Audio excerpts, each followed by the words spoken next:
Reverend Moss, I thank you for your participation. We thank you for your ministry. We thank you for your family. I know you're on a tight stick today, too, so come on and share with us a few words. Thank you. Reverend Moss.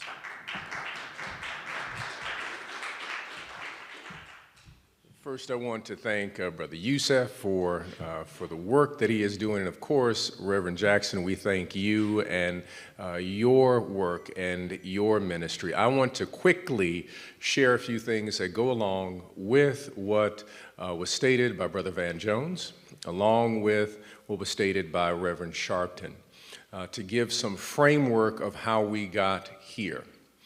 1971. There is a corporate lawyer by the name of Lewis Powell. Lewis Powell wrote a 6-page memo entitled "The Attack on the American Free Market Enterprise System."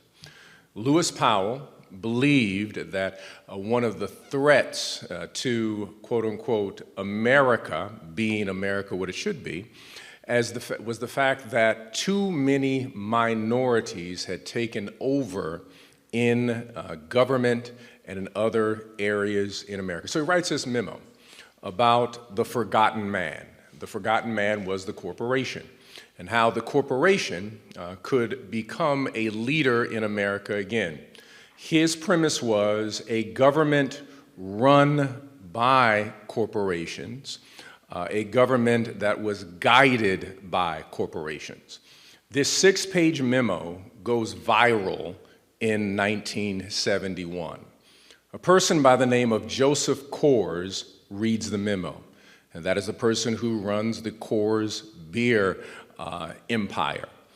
As a result of reading that memo, he was so incensed that he then wanted to fund a group that would create policy to bring about this quote-unquote new America. That funding created what was known as the Heritage Foundation.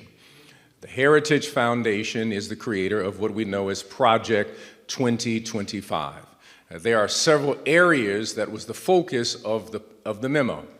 One was the taking control of the judiciary. 2, taking control of the media.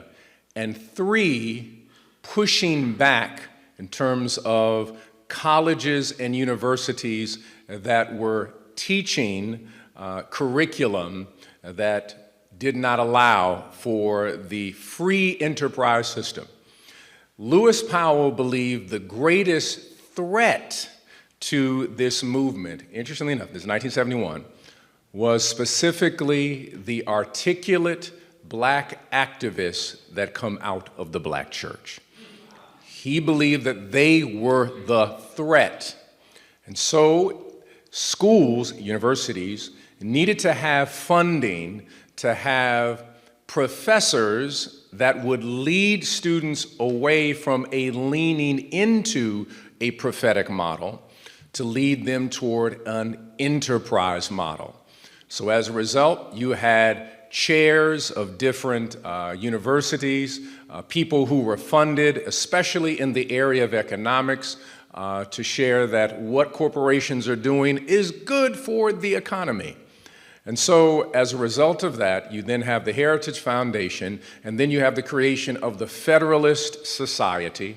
That became the approval group for anyone who was to become a judge, all in 1971. But here is the kicker.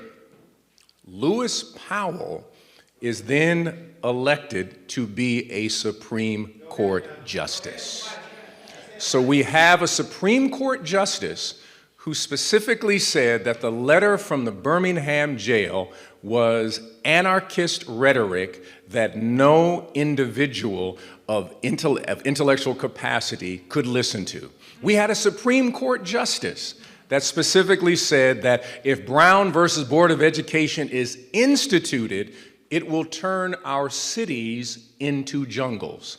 He lays the first case down, in terms of his opinion, that would eventually create what is known as Citizens United, to allow corporations to create what we now call super PACs, so that they will have what we call free speech. We have to understand that in almost every single one of these reactionary movements, they looked at the work of the prophetic black church, black activism, and saw our work as a threat to the America they want to go back to. So these are the pieces that we need to understand. I end here, and in the words of Sean Connery from The Untouchables, there endeth the lesson.